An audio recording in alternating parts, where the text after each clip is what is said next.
This And conference then will now be recorded. and then what do you mean by legacy technologies, then cloud computing, why then within cloud what is Salesforce, how can we compare your Salesforce with the legacy technologies, what are the advantages, job opportunities, and of course the course content. Okay, now, so yeah, most of you is aware of the industrial revolution means. I don't have to explain you much about it. So first industrial revolution started in somewhere around late 1700s and between late 1700s to 1800s, and then that is steam. That is where your actual train started. Then your power started after 1820 or 1830, and then in 1900s, when we are kids, we have seen something called computing. That is where we have seen computers. And finally, today, most of the people are still thinking that we are still in the third industrial revolution, but actually we are in fourth. That is where intelligence in sense, artificial intelligence. Do we are we in the fourth industrial revolution? Yes. What are the examples? If you see here, Apple, your Siri, you can the devices started speaking with you, right? Earlier, it is like unless until I give a particular command to my mobile or a laptop, it was so. Let's say if I want to send an email, a message to one of the people in the career IT, I have to open my mobile, open the message, and then pick the number and all. But now I'll simply say, "Hey Siri, say good morning to career IT." It will just type that word and it will say that okay, can I send this? Because it doesn't need any command now. It is an interacting with your human beings, right? Similarly, you have Alexa, and voice controlled cars are there, robotics is there. So all these things are coming into in fourth industrial revolution. Even in Salesforce also we are doing a lot of R&D in the fourth industrial revolution, because there are a lot of connects that are happening between Salesforce and Apple, and there are a lot of connections with Google, and even there is something called Watson, which is coming, which is an IBM product actually. So say Salesforce is integrated with IBM Watson. So what is this Watson? So this is one of the product which is launched by IBM. That is what they're considering as its where it can even do an operation to the human beings as well. Okay, now, so let's go back to a few years, maybe a few decades, I'll say. So, first of all, before speaking about this, what is an IT application, or why do we need this IT application? Anyone?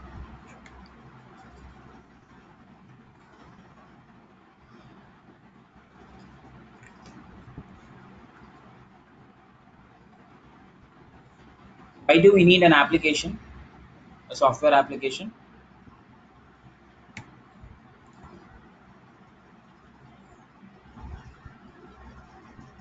Yeah. So basically, most of the answers that I'll say, okay, it makes our life more easier. That's the reason we'll go with the application and IT.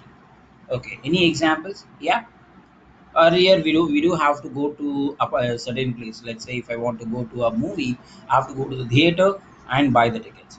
If I want to travel through a train, I have to go to the railway station, buy the tickets. Or to flight, I'll go to the airport, buy the tickets, right? But these days it's very simple, right? Like, I just open my mobile, do any shopping even. I don't have to even go to the shopping mall. By sitting at my mobile I can do it. So this save my time and effort, right? This is one of the example. But is there any other definition? Yes. If you ask a person who developed this application or an organization who developed the application, for example, Make My Trip, if I ask the owner of Make My Trip, hey, what is an IT application? He'll say, Ram, an application IT is nothing but a revenue generator for me. Why? Because once the app is developed from him, it is being used by multiple people, which is generating revenue for him. Right. So these are the two definitions. One is from the end user perspective, and the other one is from the person who developed it. Now, why? What is this legacy technologies? Like very oldest technologies where they are using it, the inbuilt, in-house servers and all are called as legacy platforms. So what are they? For example, let's say a Python, or maybe a PHP service, or maybe even core Javas. So all these applications, when we are kids, most of the times, I mean, at least somewhere around 10, 15 years back, it's like a person will come and he'll say that, hey, this is my business problem. So generally, when you go to an IT organization, right? So you'll have three people, I mean, three different teams in general. One is business, the other one is business IT, and the last one is IT. IT is nothing but we, who are the people who develop the solution. So what is business? Business are nothing but the people who are using the application, like kind of end users directly. What is this business IT? These are the people who will understand the business problem, and these people will connect IT, where maybe an architect in the IT in the IT department, and they'll finalize the tool, and they'll say that, hey, to do this solution, these are the process that I want. So business IT is the people who will design the process, and then we'll do the development. Okay. Now business came to me in my organization. Business said like, okay, I'm facing a problem uh, uh, in let's say we have a regular tourist plan in or let's say we have regular offshore and onshore travels. So every time it is becoming very difficult for the employee to go to the organization, sorry, to go to that particular maybe transport area, book the tickets. Is there any solution? Now it will go to the business IT. Business IT will say that, hey, yes, we can provide a solution. We'll have connects with some travel agency. So this is a simple solution that they'll say. But how do we connect? At what point? It's like, let's say if Ram wants to travel from India to US, I can't simply go to the travel agency saying that, hey, I have to travel to the US. So you just please provide me a tickets. This can't be done, right? Because it needs some certain approvals. They'll ask, okay, why do you travel? So is it your personal trip or your organization's trip? Because if it is personal trip, definitely they won't consider, right? And if it is through an organization, then where is the approval? How many days you're staying? So all these inputs I have to provide to them properly. And these things, if I'm providing in an email, they sometimes they might overlook, or sometimes it might cause an issue. Instead, they'll say that this business IT people will say that, hey, what we'll do is we'll design a travel form and give it to your employees. So in that form, they have to fill all these fields, and then once they submit, it will go to the agency. They'll get the approvals from Ram's manager, and then they'll provide the things. So this process will be designed by this business IT, and these people, after designing the process, they'll say they'll come to IT and they'll say that, hey, this is the process. What is the tool that you suggest? I'll say, let us say, we'll go with Java, a core Java, which is legacy platform. Now what will happen is, so here it's a long process that I have to define, and even I have to store the data, right?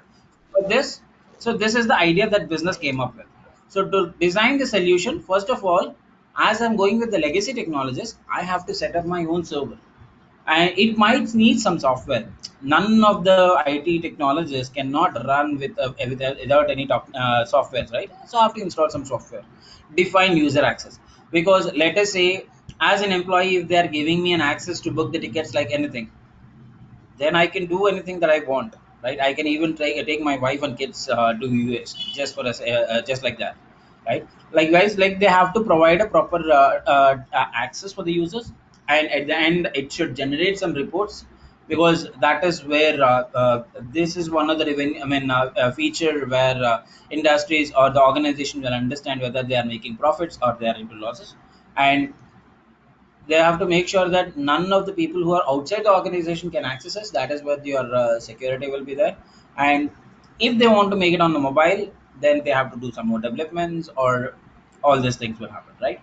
So this hardly takes not less than 1 year most of the time if you are going with your own legacy system. And it is very easy to crash also, sorry, crack also.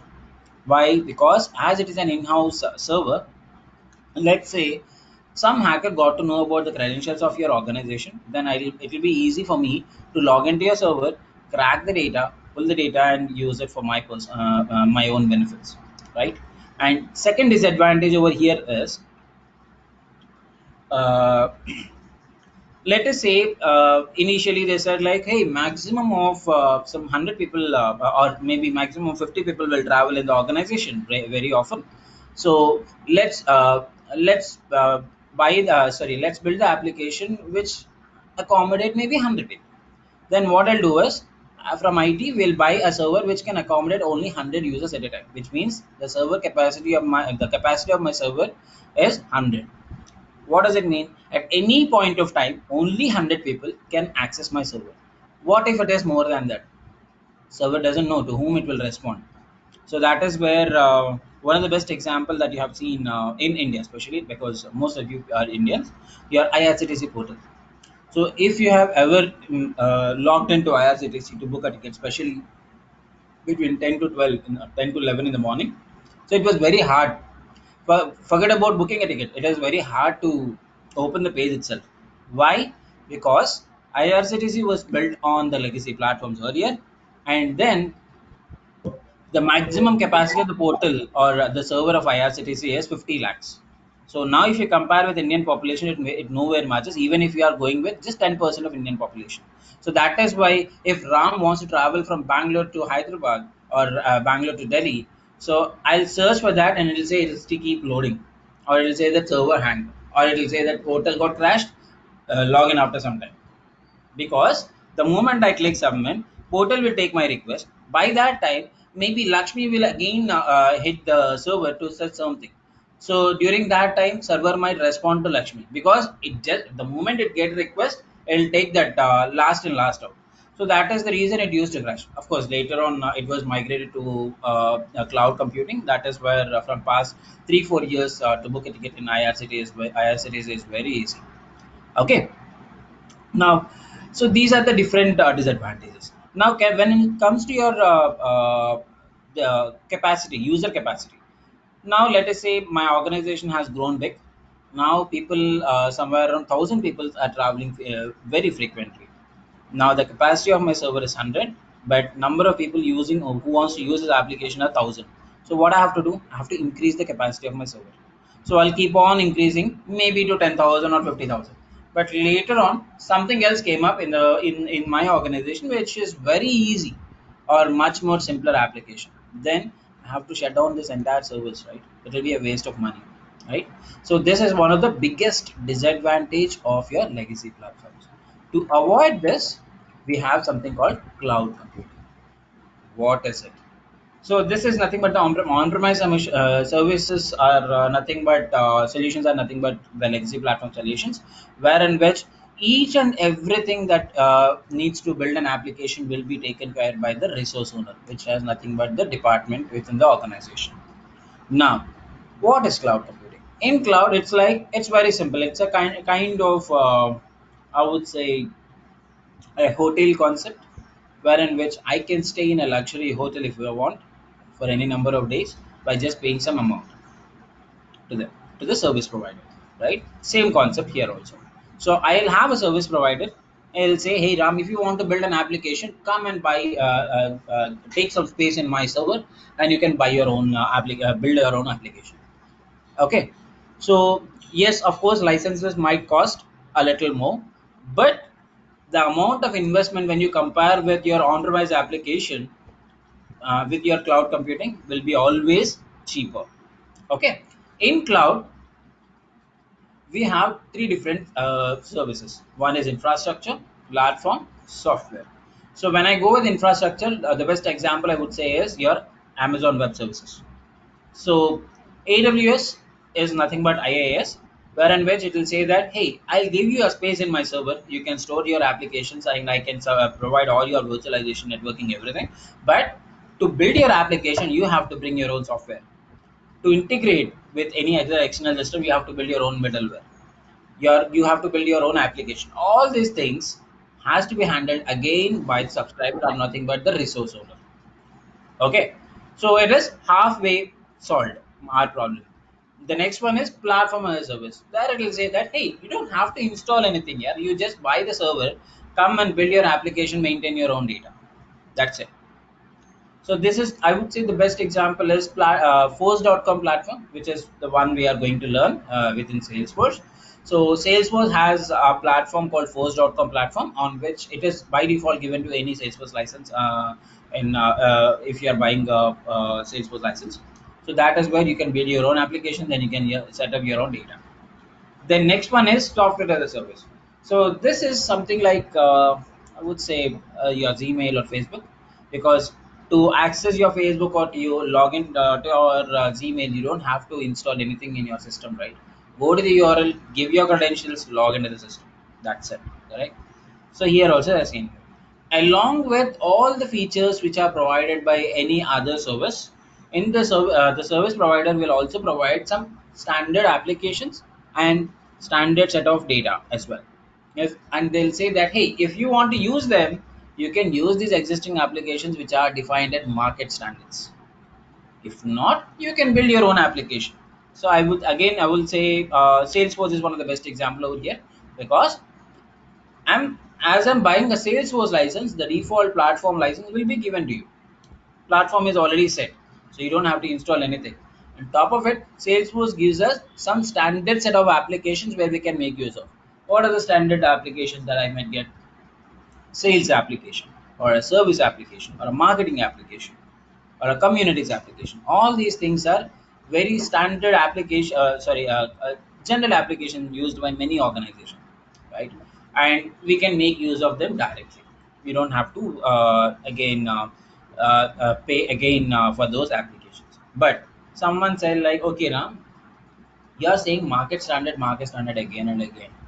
But how come you'll say sales is a market standard application? Because if I'm running a mobile industry, if I want to sell my own mobiles, so I have a different set of sales process. And let us say if I'm going with maybe an automobile industry, a big companies like Rolls Royce and all, they don't follow the standard sales process, right? Because if I go with a mobile industry, every time that I'm launching the mobile, I have to advertise to the whole world saying that hey, this mobile got launched, this version of this industry has launched this version mobile in this year, and this is the discounts and all. That is where I have to run lot many sales in your Amazon, Flipkart, and multiple websites. But have you ever seen one single ad given by Rolls Royce? Never. They will never do it. Why? Because customers will run behind that organization. So the marketing, the sales strategy of one organization will definitely differ than other organization. Right? But what is the general process? If I want to sell a product, first of all, I have to do a marketing. Once the marketing is done, I'll get some inquiries. Once the inquiries are coming, then I'll ask my sales agent to speak with those inquiries. And these sales people will speak with these inquiries, give more details or some discounts so that they can convert them into customers. Right? Once they buy the product, then going forward, if they have any issues with their products, they'll raise some service requests, and again I'll assign it to my support team. These support team members will solve those cases. So this is what is the general sales and service process that you have in the market, and this is what is already defined in Salesforce. And Salesforce will never force their customers to use the same process. Hey, this is the standard application which is being used in market, so you have to use the same thing. No, it will say yes, of course, this is the standard application which is being used in the market. But if you felt that okay, this is not fitting your purpose, or let's say if you feel that 70% of the process I do follow, but other 30 I need to tweak it, then Salesforce will allow you to tweak that application. Or if you feel that no, this is not at all fit for my purpose, I have to build my own. Yes, you have a platform already, you can build your own application. The advantage in going with Salesforce licenses is you have some standard automation rules also. So that is one of the biggest advantages. Okay, this is one way to avoid lot of infrastructure in my maintenance actually, because I don't have to think about okay, how many users I have today. What if the number of users gets increased? So how do I extend the servers or not? No, there is no thought about it, because let's say if I'm using 100 users today, so I'll buy 100 users from Salesforce, I'll pay for 100 users, and it'll say okay, 100 users you can make use of. But tomorrow, if you say that I have 1,000 users, you have to pay the 1,000 user licenses to the Salesforce. Salesforce will give you the 1,000 user licenses also. But going forward, let us say if your business has fallen down back to maybe 200 users, tell Salesforce that hey, I'm not using 800 users in this 1,000. Say it's okay. You pay me only for 200. That's it. The more the number of users you are using, the more you'll pay to Salesforce. The lesser you'll pay. That's it. Okay, this is the second advantage. Next thing is virtualization will be taken care, storage is taken care, networking is taken care, middleware. So, what is middleware? Middleware is nothing but a kind of interface between two different technologies, right? So, why do I need to go with middleware? First of all, what is the purpose of middleware? Of course, it is an interface between two technologies. Why should I have another technology? Because IT is there from from many years, right? Maybe for 50, 60 years. So since then, lot many organizations are building their own applications in different technologies. For example, one of the widely used technologies in the world is SAP earlier. When I'm speaking about a decade back. Okay, so lot of the organizations have built bought the SAP servers. They build a lot of applications now. For even for now also, bigger organizations, their main core database is SAP only. Now they'll say that hey, I have invested crores and crores of money on this, so I can't come back. So can I use this as my local hub and interact with Salesforce or maybe any XYZ new technology that you are implementing? This is where the biggest problem comes with any technology.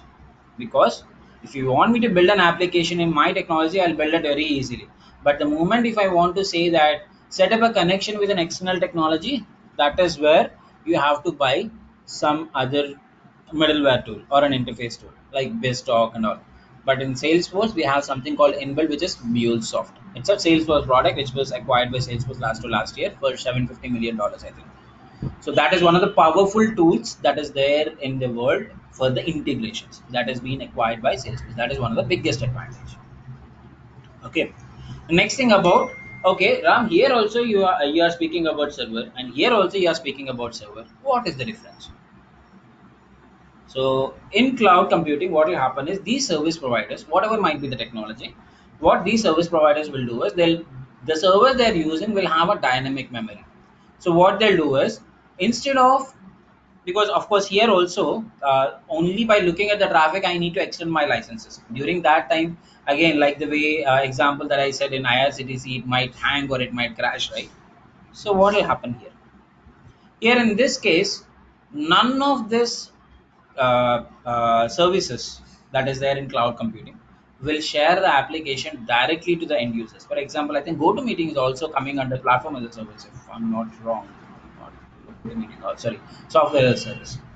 So what this GoToMeeting is doing, it's not sharing with you directly. I mean, it's not sharing my screen with you directly, right? So some virtual concept is there between you and me, and you feel like okay, you are interacting with Ram, but actually you are interacting with a virtual person, correct? So how these things are happening? So what this service will do is they'll create an image of the application in the cloud, and that image will be shared to the users. It's not giving the access to the direct application. It is giving access to the instance of an application or image of an application which is saved somewhere in cloud. Okay. Now what will happen? Let us say if 100, the capacity is 10, but 100 users are trying to hit that. Obviously, it might hang, right? So, but where this 100 users are hitting the image, it means that image might hang or image might crash. Nothing happens to your actual server, not your application. So it is always in a safer side. Okay. Next thing is um, how about the security? Because it is if it is there in my organization itself, if I'm not able to support, then what if it is maintained by some other technologies like Salesforce, which is there? That too, you are speaking more about cloud, so it's very easy to take it out, right? No. For example, from past 3 4 years, if you see if you're trying to log into your Gmail or your Facebook, it is asking for an authentication, right? It's just from past 3 4 years, not more than that, right? If anyone has observed from a new device, if you try to access your Gmail or Facebook or any of the social networking websites. But this security was implemented in Salesforce before 2008. I think 2007. I think, yeah, in 2007 itself it was there, which means even if I know your credentials, I won't be able to access your system because it will ask me to give me that authentication code, which will be sent either to your personal mobile or to your personal mail ID with which you have registered with Salesforce. That way is very easy. Second thing is once I access your system, second problem is, or second thing is, I'll extract your data. That's the first thing that all these hackers will do, right? So to extract the data from the system to outside, Salesforce will ask you to provide some security token, which is a combination of 18-digit characters, which is not yet got cracked till date. Okay, so these are the couple of advantages. And yeah, so this is something which is very important because Salesforce is working more on this most of the times. So Salesforce is a customer 360 platform. Let's say if I have a customer, then I can have a bird eye on him. So I can have a sales process, service process, marketing, commerce. What is commerce? So like the way you have Amazon and Flipkart, even Salesforce also having the commerce website where I can sell my products in that. Okay, but it is still not that popular, but you do have commerce applications. We can design your applications, and there is one of the powerful tool that got evolved from past 3 4 years, that is Einstein, where you have where it will analyze the data according to your requirements. Okay, and then for integrations, as I said, we have MuleSoft, and employee experience, we have something called Quip in Salesforce, which will help you to modify the documentations like the way you use your Google Drive, right? In Google Drive, let's say if I want to edit a document, it's not like only Ram can edit, right? I can share it to 100 people, and 100 people can modify the document at a point of time, at a single time, right? That can be done in Salesforce also. You do have multiple industries. So when I'm speaking about industries, when I'm speaking about customer 360, don't think that Salesforce can be used only when I have a customer. No, I won't say Salesforce is the ultimate solution, but I will say if you have some data and if you want to process the data with a well-defined process, then Salesforce is the ultimate solution. Okay, which means if I go back my Excel sheet, one of the powerful tool that I know till date from this 1 decade of experience is only say Excel, not even Salesforce, I would say, because Excel sheet can do wonders for us. People is not most of the people weren't aware that the capacity of server. Even I'm not completely aware of the capacity of the Excel sheet, but I can generate reports and all. A lot of things can be done. But the problem with Excel sheet is it cannot do automations. It cannot do validations. Let's say if I'm sending this sheet to some XYZ person, ask him to edit only row number 11, then he can edit the rest of the sheet also, and I can't hide this, right? All these things are, all these automations or securities cannot be done in your Excel sheet, right? Now if make Microsoft thought that okay, these are the drawbacks, because even Microsoft know, is aware of all these drawbacks. Now Microsoft thought okay, these are the drawbacks, we should somehow come overcome all this, and they spent maybe 5 years or 10 years to automate this entire Excel sheet. Then the only product that they'll come up with is Salesforce, which means Salesforce is a fully automated or power packed Excel sheet. Okay, and here it is getting used by multiple industries in the organization. I mean, in the industries, what are they? It is used in education. It is like Stanford University, one of the biggest universities in the world. Stanford, because we do have education cloud. Stanford University is using it. Even Harvard is using it because I'm the person who worked for Stanford earlier, and other things like coming to other industries, pharma industries like Hetero and all, they are also using the same Salesforce application. When you come to banking sector, Citibank is one of the biggest banks, or Citigroup, I would say, not just bank. Citigroup, I would say, because it is having multiple things, right? It's not just about the banking sector. It has financial broking sector, it has real estate, everything, right? Citigroup is one of the biggest customers of Salesforce, where the 70% of the transactions maintained in Citibank is coming through Salesforce itself. And what else? It is being used in automobile industries. Maruti is using it in India. because that's one of our customers earlier, and it's been used by I would say oil and gas industries. They're also using Salesforce extensively. There are multiple industries. British Petroleum is using it. Shell is using it. All these organizations are using Salesforce directly, right? So it doesn't mean that I'll go with only customer. As I said, like if I have a data, like it is being used for internal employees uses purpose as well. For example, let us say I can even maintain the salary structure. The entire workday of an organization, even if it is very big, can be maintained easily in Salesforce. So these are the different advantages of Salesforce. Okay, and okay, this is about multi-tenant architect. This is about the basic architecture of Salesforce. So Salesforce follows multi-tenant architecture, wherein which, for example, if you go for an apartment, I'll buy a flat. Let's say this is my flat. So I can use some common resources like power, water, maintenance, maybe a garden, or maybe a swimming pool or a football. Let's say if I want to, if I'm having an individual house, not an apartment, to maintain all this, I have to do a lot of investment, right? For example, if I go with, let's say I have a hobby of swimming at least 15 minutes every day. Now I need a pool. So to set up a pool, first of all, I need to have a big area as well, right? But when it comes to your apartment, when I'm staying in an apartment, for me it's very easy. I just have to pay some minimum amount of maintenance for that, maybe 2,000 or 3,000 a month, which gives me everything, along with water, other maintenance, parking, everything, right? But here I have some limitations in your apartment. What is it? I can accommodate, or whatever I have, I should be in my own limits, right? I can't, as I'm having a flat in this apartment, I can't go to other flat and shout on them or make use of it, right? Because I bought this flat, I should be in this flat itself. Likewise, even in Salesforce also, the moment you are buying a license in Salesforce, you have some 10 limitations. It makes sure that you are not overriding the other organization, because for example, let's say Wipro, I'm from Wipro, let us say, so I'll be using this space which is given for Wipro, and let's say there is other competitor of mine, maybe IBM will be using this, Infosys might be using this, Accenture might be using something else. So everyone are using Salesforce, and everyone will be there in their own limits. And these limitations are called as governor limits in Salesforce. So whatever the features that we are going to discuss in future will have a governor limits, and we will be discussing about what are the limitations that each and every feature has. Okay. Yeah. Now again, let's go with the first first slide, that legacy platform slide.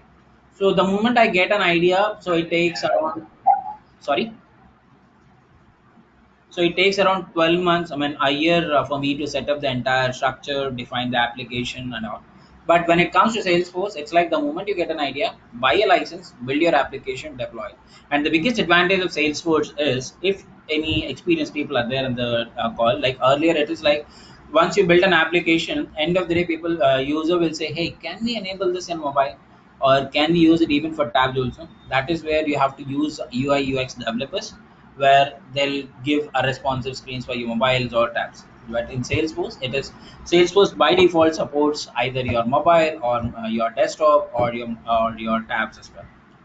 Okay, so this is the default feature which is given by Salesforce for free along with the licenses.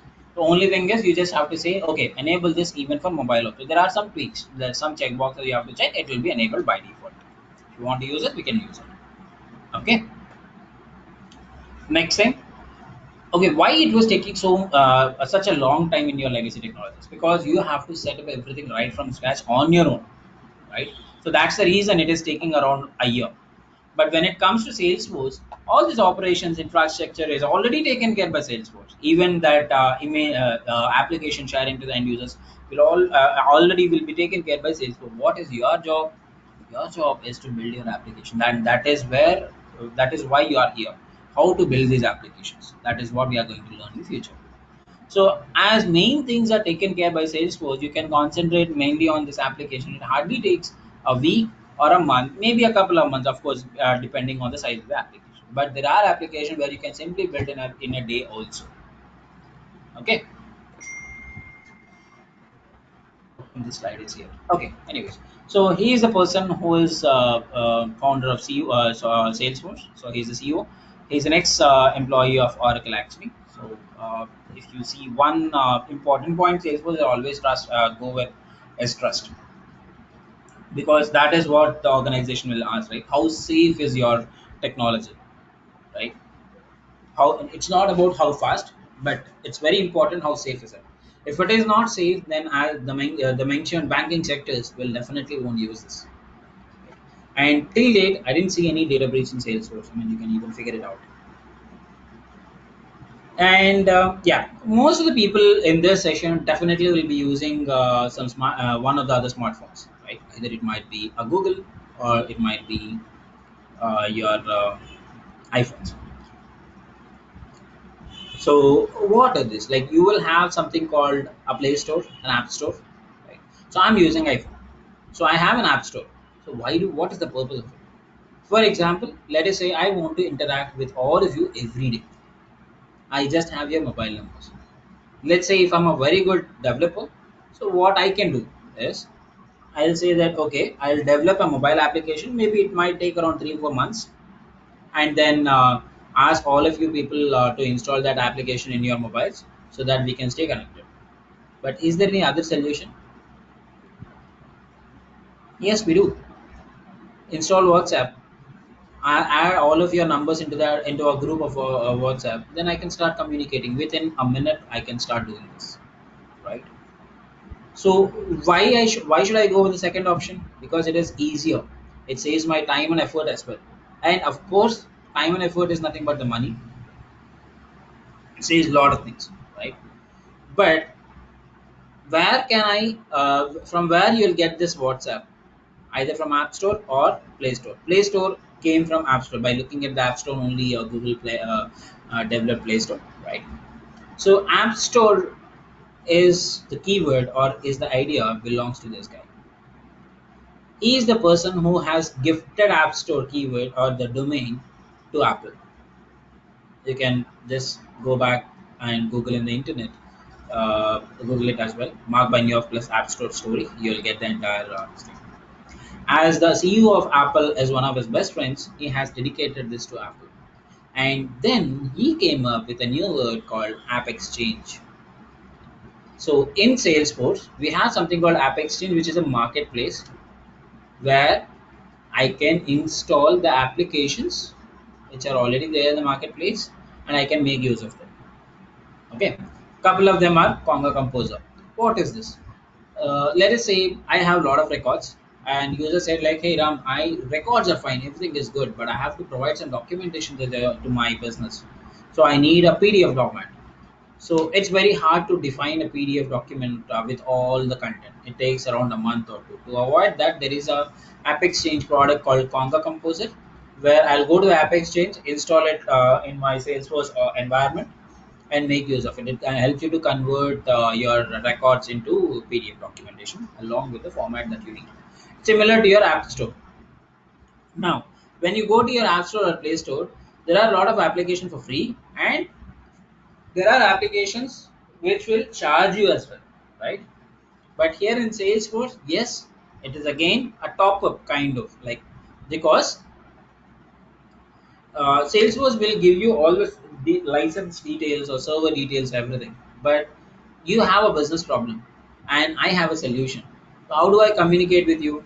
Instead of checking who is having this business problems, what I'll do is I'll build the application, deploy it in my App Exchange, so that if someone is interested in that solution, they will install it. For that installation or for that usage, I might charge maybe for support or for maybe if in the initial installation itself. It depends on my requirement. Okay. Now, next thing is if I want to develop and release something into App Store or Play Store, it is very easy. I don't have to go with anything. But in Salesforce, it is not like that. Why? To install an app in my App Store, what I should have, first of all, I should have an iPhone and then I have an Apple account. Similarly, to which is for free, right? I mean, of course, gadget I will buy, but getting an account in App Store and all are free. So I can, so there are no restrictions. But when it comes to Salesforce, Salesforce is not coming for free, right? First of all, you have to pay license very regularly. Like once in a year, you have to pay the bill amount. So Salesforce will take extra precautions over here.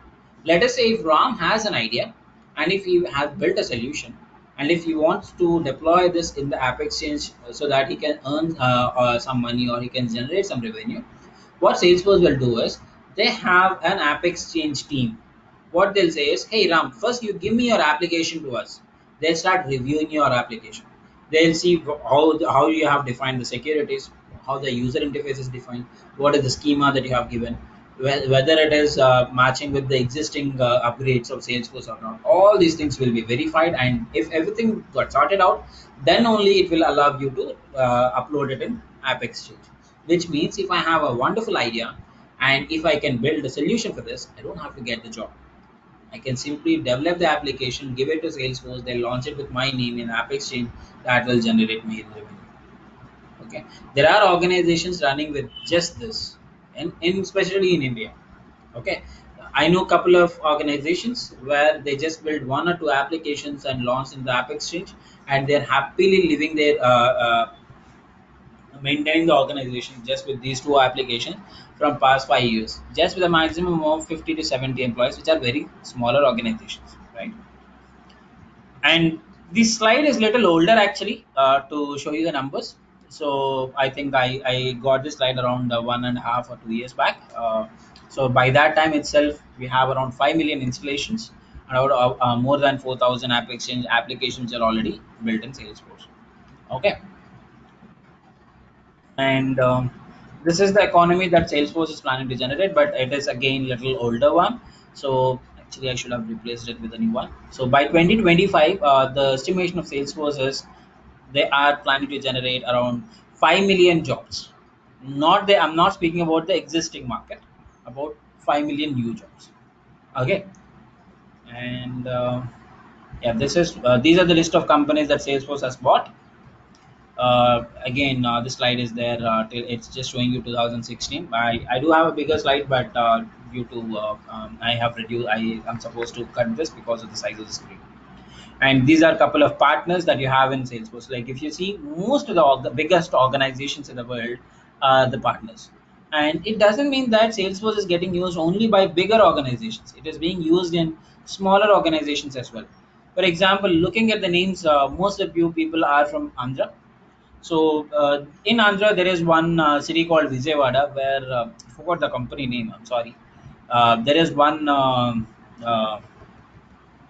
organization which runs based on tube sticks. And you know what? Their annual turnover is 5 lakhs or 10 lakhs, not more than that. Very smaller organization, and they are using Salesforce. And one of the popular websites to book bus tickets in India, that is Redbus, they are using Salesforce. Even if the organizations are small, it is being used.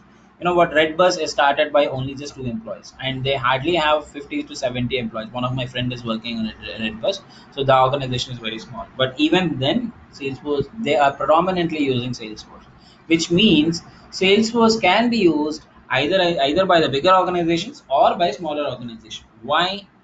Because it has wide variety of license ranges. So it based on your requirement, you can pick that particular license and you can pay the amount and start using Salesforce. Okay, and this one. As of now, again, we are in mid of 2021. So it is Salesforce. Due to this pandemic, the growth is a little down. It is around $18.5 billion company, if I'm not wrong. This was announced by one of the Oracle employee last year. Sorry, last month. But Salesforce is planning to go. Their estimation is they'll go to $35 billion company within 3 more years. Okay. Now, okay, Ram, why do you show this to us? What is the purpose of showing this? Obviously, it's something funny, right? Like, I don't have to show this to you. What is the reason behind? Because in IT, wherever you go, everything is like let's say if I learn some technology like maybe Java today, which is in Google, maybe after 4 or 5 years, definitely this will get saturated, and I have to migrate it to some other technology or SAP, which is a gone case in the market now. No one is hiring SAP people now. I'm really sorry if anyone is from SAP, but yeah, the market is in of SAP is very less now. Why? Because Salesforce has overtaken that. Now, Why am I speaking this? Because based on the market, I have to keep on switching my technologies. Why? Because if the technology is down in the market, but let's say if the technology that I'm working in is growing rapidly, then definitely I can sit around say, right? That is what the Salesforce is one such technologies in the world. For example, you take me itself. So I'm working in Salesforce. I'm working only in Salesforce from past 11 years. I started my career with Salesforce itself, and I'm from one of the villages of in Andhra, so where people won't even know what is IT. So whenever I used to, in early 2011s and 12s, whenever I go back to my hometown, people used to ask me, "Hey Ram, which technology you're working for?" I used to say Salesforce. Then the immediate question they ask is, "Okay, which product you'll sell? Surf packets or what is this? Soaps or brushes or whatever." They used to think me as a person who will go to door to door and sell some products. I used to feel okay. I picked this technology because it was very easy for me earlier, and then I thought like okay, I'm not interested in IT. Frankly speaking, I felt like okay, when Salesforce is down, I'll just go back to my hometown. I'll do something else. But that something else took me till 11 years, and I'm sure I'll continue here with the same technology at least for one more decade. Okay, why? Because looking at the growth of Salesforce, and because it's Salesforce is not just growing vertically, it is growing horizontally as well. It is going into multiple industries now. It is even using blockchain these days. Okay, so these are a couple of advantages in Salesforce. Then, Ram, story is fine, everything is good, but what are we gonna learn? Which is very important for us. I don't need all the story stuffs and all. Why do we? Why are we here? To learn some technology. So what are we going to discuss? So in this session, we'll be discussing about two features. One is admin, and the other one is development. Okay. So generally, if you ask someone, they'll write the course content in the Excel sheet itself. Why Ram is writing here? Because these are two different courses. Okay. So again, the definition of admin in Salesforce is quite different when you compare with the definition of admin in any other technology. Why? What do you do as an admin? I'll do networking, right? You'll work with switches, routers, etc., etc., or I'll work with user access and all. But what can we do in Salesforce as an admin? I can build applications, define tables, write automations,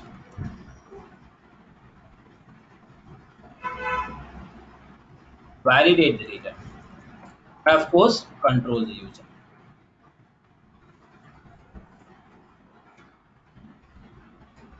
So everything will be covered in this five concepts itself. I'll elaborate them again.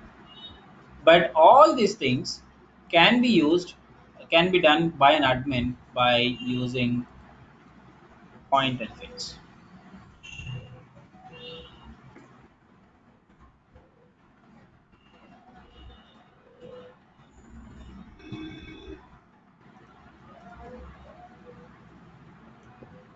As I'm using point and click, which means that I'll just click on some feature, give some name, again click on some buttons, and then save. It will create an application. Similarly, it helps me to define the tables, all these things.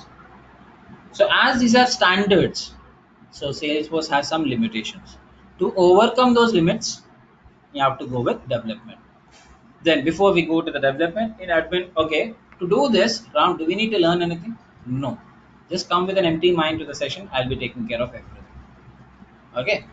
So there are some disadvantages in admin, which will be overcome using your development. This is where you will go with something called Apex, which is a server-side logics, and then user interface. You'll have triggers, you'll have batches, schedulers, integrations,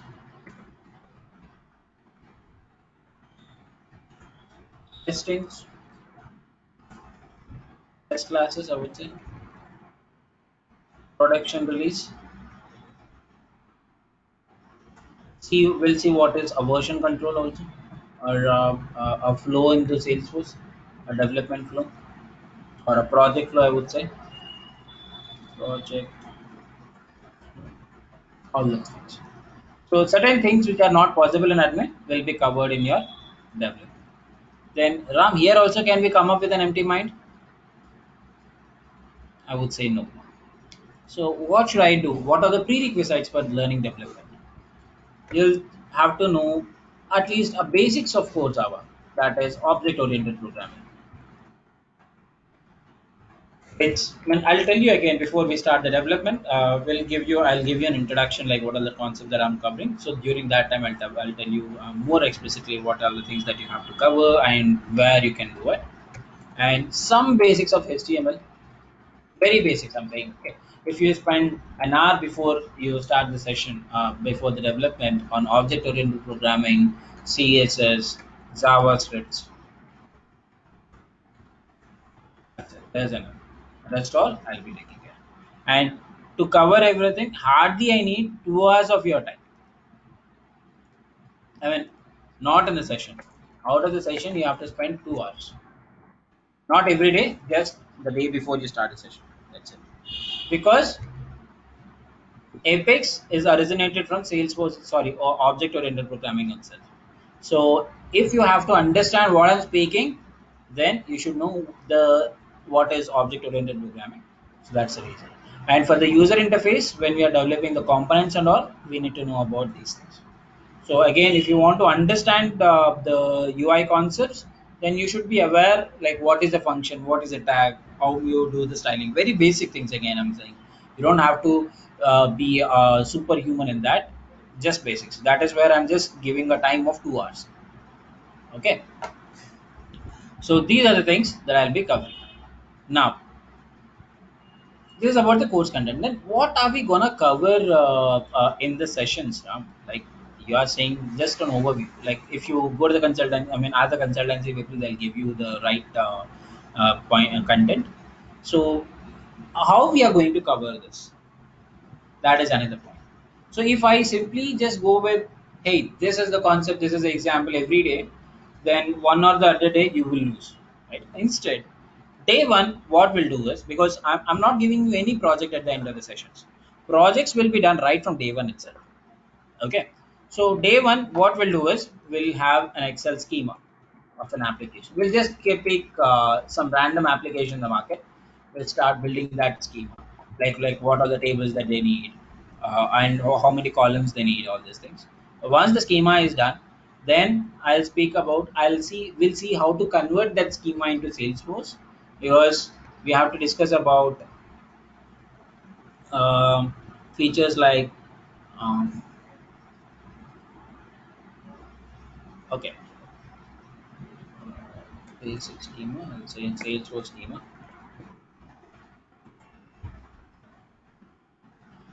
Here we'll see how to define an application,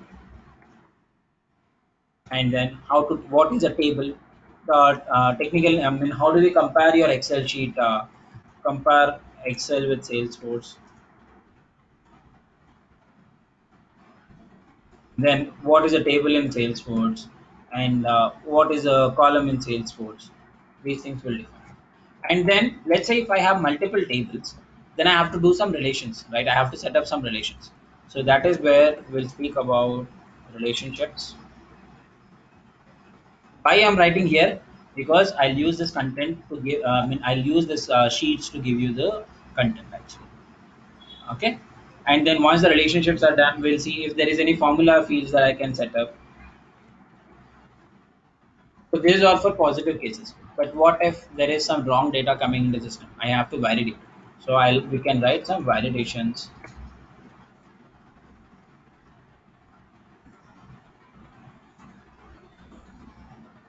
and then we have securities. Sometimes like it's just one class. So security is the session which will take at least 2 sessions. Is the one of the feature, and then we'll speak about automation rules. In security, we have two types of securities. One is data and metadata. I'll discuss in brief about each and every feature. When it comes to automation, we have a hell lot of automation rules in Salesforce. This itself will take at least a week. Very worst case, I'm speaking, because we have automation rules like workflows, process builders,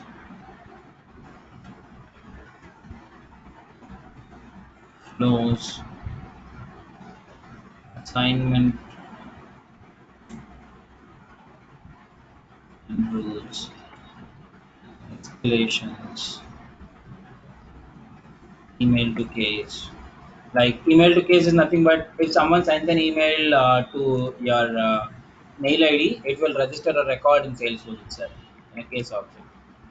And web to lead, web to case.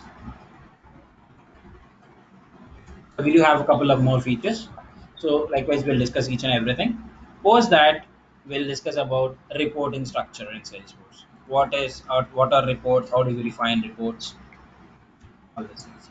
So once I'm done with the reports, that is where your the admin sessions will be done, and then we'll start about your development. Before I'm starting the development, I'll explain you in detail about what are the features that I'll be covering in the development. So we'll just so development instead of having multiple the features, what I'll do is uh, define the development in three sections. One is model, that is nothing but the data, and the view, which is nothing but the UI, and the controller, which is nothing but the business logic. So in that way, I'll take the development sessions in a different way, where definitely you'll be interested. Okay. So of course, all the features that I want to cover in development has already mentioned over here. Okay. So this is all that I'm gonna cover in the sessions. So any questions, anyone? And of course, the course content is already given now. I mean, it will be if you want a detailed content, you can take it from the consultancy. The amount of days it will be is 40 to 45 sessions. I'm just giving you an average number, so it might increase or it might decrease based on your speed. Yeah. Any questions? Anyone? Hi Ram, Swati here. Um, Hi. Actually, as you said, for admin we can come up with a empty mind, and for development we need to have some oops or whatever Java knowledge we needed. So I'm not a Yeah. great coder actually. I have an experience of Oracle DB. I'm working as admin. Um, what would be better for me to choose either for admin side or for development? And Okay. so yeah, tell me. So what is development? Development concepts are the features which will help you to overcome the disadvantages of your admin, which means you should know about admin. Even if you want to become a developer, you should be aware of admin. This is mandatory. For development, admin is mandatory. First thing. Okay. Okay. Right. Second thing, coming to the market. Uh, See, it is very clear that as an admin, I can do the jobs which are done by admin. But if I'm a developer, as I'm aware of pros and cons of admin, I can handle admin concepts also, which means in the market, definitely I'll have high demand for a developer when I compare with admin. The next one is when you say like, okay, I'm not from development background. So what should I do? So we have multiple roles in Salesforce. One is admin, developer, BA, a business analyst. Demand for BA is growing more and more today. But Salesforce BA, not just normal any BA,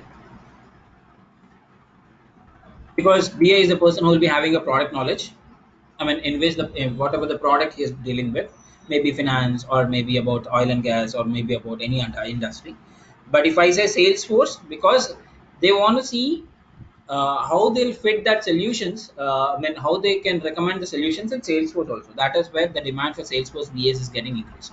You can search in LinkedIn openings for Salesforce BA, you'll see the number of openings when you compare with any other technology BA. Okay, so Which means, for example, let us say I'm a business analyst. So what is my job? My day-to-day job is I have to, let us say you people are developers and I'm the business analyst. We have a business. Business will come and say, hey Ram, I want to define a screen where it will show me these three values. So what I'll do is initially I'll say, hey, let me go to my developers. I'll check with them. I'll tell you whether it is possible or not.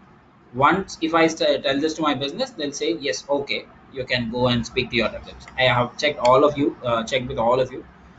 Some of you said okay, this can be done. Some of you said say this is little tough or whatever. Finally the answer is yes. Now I'll go back to my business. They'll say I'll say that okay, yes, this can be done.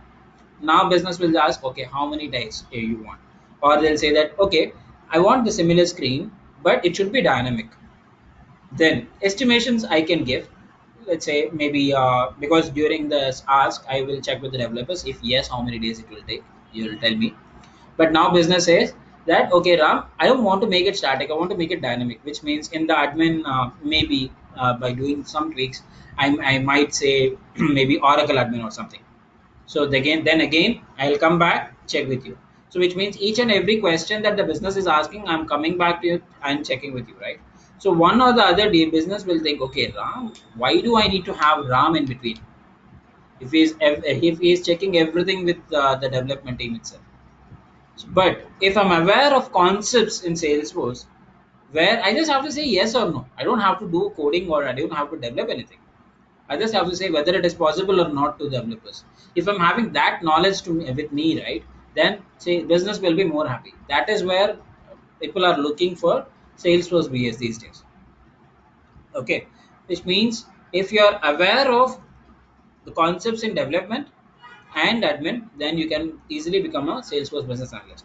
And trust me, even I'm not from a development background. I'm from an electronics background actually. I used to hate coding actually. That is why I chose Salesforce because I thought like I'll be just remain as an admin.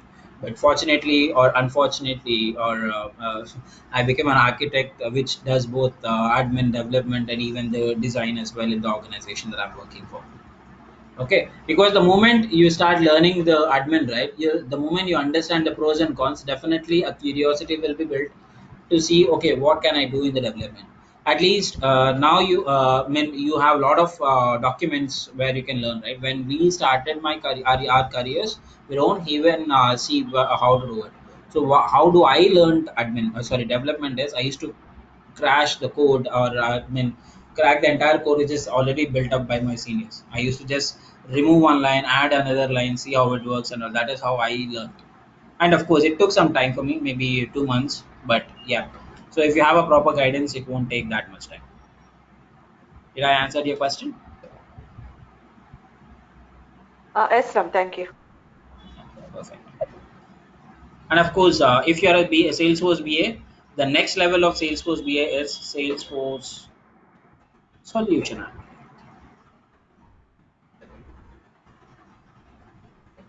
You just have to figure out the solution, giving it and giving it to your developers.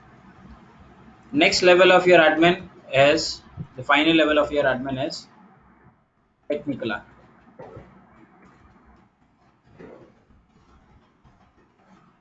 Final level of your admin is advanced admin.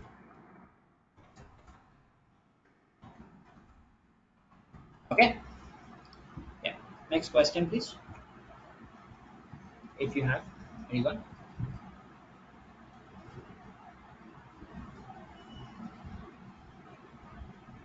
Ram Bhaskar here. I was. Yeah, I mean, just after the course, what would you suggest? Like, how many days of practice we need on the actual applications or building the applications to get as a developer into the market? Um, so it depends. So admin, I would say even if you are spending 15 minutes every day per session, that is more and more than enough. Even for Mm-hmm. completing your certification, I'm saying. Mm-hmm. And cracking your interview as an admin. But when it comes to development, again, it depends on you. That the more you understand, the more you practice, the sooner you can get the jobs. Okay.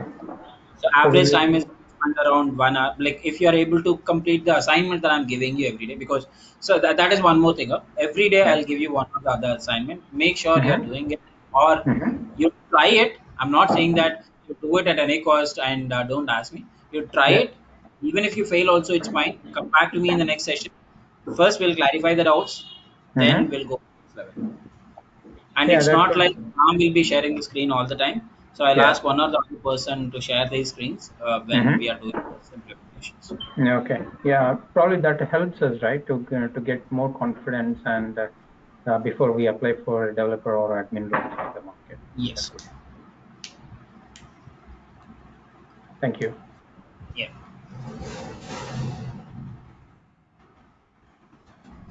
Any other questions, anyone?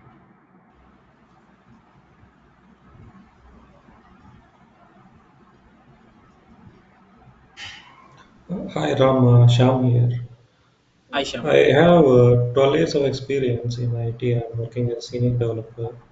Now Okay. I want to completely switch to SFDC or Salesforce. So what I think dev and admin is not enough. I think I need to wait I mean, I'm for not some saying more.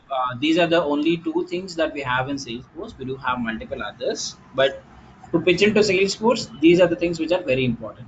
If you are having a clear picture about what is an admin, what is a developer, what are the standard objects that we have, what are the standard automations we have, then you can start going into multiple other things also. Let's say we have different licenses which actually different concepts also in Salesforce which we won't discuss here, like MuleSoft or Einstein or maybe Marketing Cloud, because those things they need original licenses. We'll go with free license now because the other licenses you have to pay $25 or $30 per user per month. So we are not going to use that. We'll use a free license, which means every one of you will get a development environment for free, and it can be used for lifetime. And that is more and more than enough for doing the practice. Okay, because I'm using some of my licenses which I've created around 10 years back also. Okay, so so it will be easy only. But going forward, like we do have multiple other things also in Salesforce. Like you can be a consultant, or you can be a community cloud consultant, sales cloud consultant, service cloud consultant. Those are all next levels. Okay, what should be the path actually? That's what I'm looking at after this admin and So yeah, dev. that's what I said. Okay, so I would say I'll do it like this: admin. Again, I'll just go with the basics, okay? BA and developer. If I go with admin, then the certification that you will have is admin 201 and advanced admin. Advanced admin, I think 101 or something. I forgot the number. Then, if you want to just become a business analyst, then of course you will have an admin knowledge. Then you'll have sales cloud. Business analysts are called as consultants. Sales cloud consultant, service cloud consultant, community cloud, marketing cloud. It's like we do have multiple products. Okay. But if you are going with a developer, then you'll have PD1, PD2, then you'll have a lot of architect certifications. Okay. So if you want to remain as a developer, like if you want to remain as an admin, then if you are done with these two, that is more and more than enough. But to pick your profile in the market, ADM 201 is enough. But if you want to become a developer, or maybe a technical architect is what is your future expectations is, then you have to go with PD1, PD2, likewise. But to start your career, these two are more and more than enough. Once you're done, then you can start looking for others. And I won't ask you to do multiple certifications before you do the get the job. Just do one or two, not more than that. Why? Because once you join the organization, so basically you have to pay for the exams also. It's not for free, okay? So every exam you have to pay at least $200. Again, something goes off from your pocket. And I will give you some vouchers also post the sessions, which will give you some discount over there. Okay, it varies from $40 to 70. I'll give you at the end when you're registering for the exams. So sometimes, if you're lucky enough, I'll definitely give you a voucher cost of $100. And why I'm speaking about this? So you don't have to spend this from your pockets if you're already working from your organization, because in your organization your vouchers will be free. So don't waste your money in doing multiple certifications. You just need an entry pass. So just get that. That is more and more than enough. Of course, for you, some of you people, $200 or $100 is not a big amount, but still, whether it is big or small, it's not. For me, it's not at all a good idea to waste something which is not needed. Okay. Okay, thank you. And I'm not speaking anything about interview questions and all, because that will be covered by default in the sessions. So I'm not highlighting that actually. Okay. Any other questions? Anyone? I'm Lakshmi here. Can you throw some light on regarding the job Sorry. Job. uh, job assistance? Like, are we being prepared for the interview and any interviews being provided? Uh, uh, that you can speak with the consultancy, but I mean, in the sessions, I will speak every day whatever the features that I'm speaking. Right. See, if you see the course content, what I'll do is we'll take some random example from the real time, and we'll see how this will be built. For example, a banking sector. We'll see how this banking sector will build an application in Salesforce by using each and every features. Okay.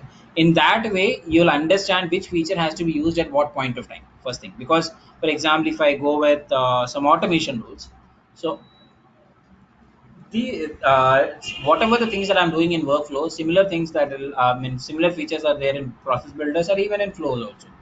So why workflows, why process builders, why flows, those things I'll discuss. And at the same time, whenever I'm discussing a particular feature, I'll make sure this feature, how to implement this feature on your application. Second thing is what kind of questions or what are the limitations that it might get you might get in the interviews. Okay, in that way you will be well prepared for your interview for sure. Regarding job assistance, as far as I know, Career IT won't provide, but yeah, you can just check with them. Okay. Yeah, thank you.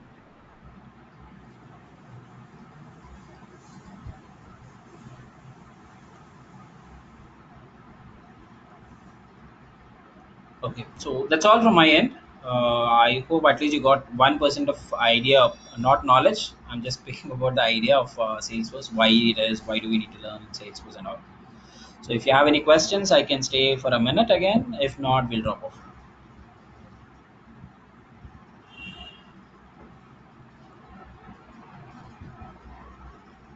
And finally, All good. thanks for your time Thank you. in the weekend. Yep. Sorry, go ahead. Just said like all good. Thank you. So I think look into the chat window to see the timings of the next sessions, and if you have any questions or any other things, so there are some phone numbers which is given over there. So reach out to the consultancy, and they'll give you the other information that you need. Okay. Thanks everyone. Thanks for your time, especially on the weekend. Thank you. Thank you, Ram.